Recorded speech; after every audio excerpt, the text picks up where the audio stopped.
Alright mga penyo, good morning, and meron tayong dumating na package. Bali ito, Ulanzi C9 dashboard.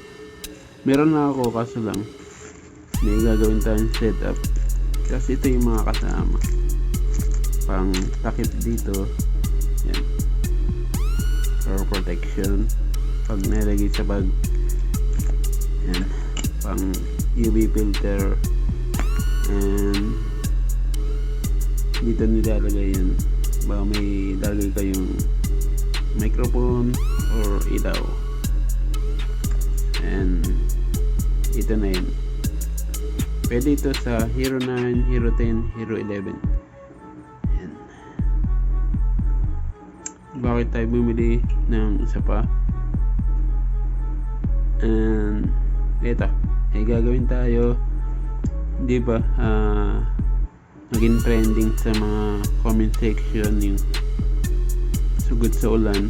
May gagawin tayong setup. Lalo ito, wala nang battery cover, tinanggal ko na. Yan, ito na siya. Meron tayong in-order sa Shopee, on the way na.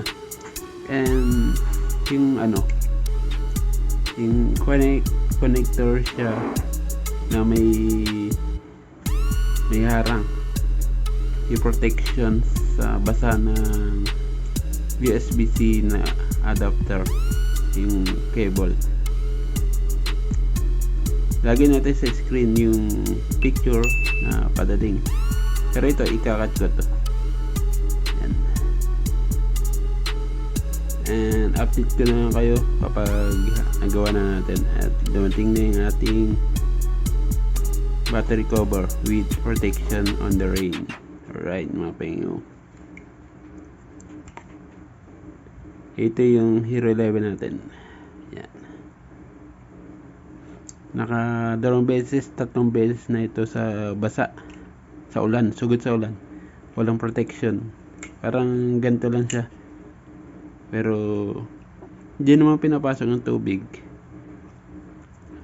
Okay lang, pero for the peace of mind, gamit tayo ng battery cover na pinakita ko sa inyo. Alright mga pengo, stay safe and ride safe always. Bye bye.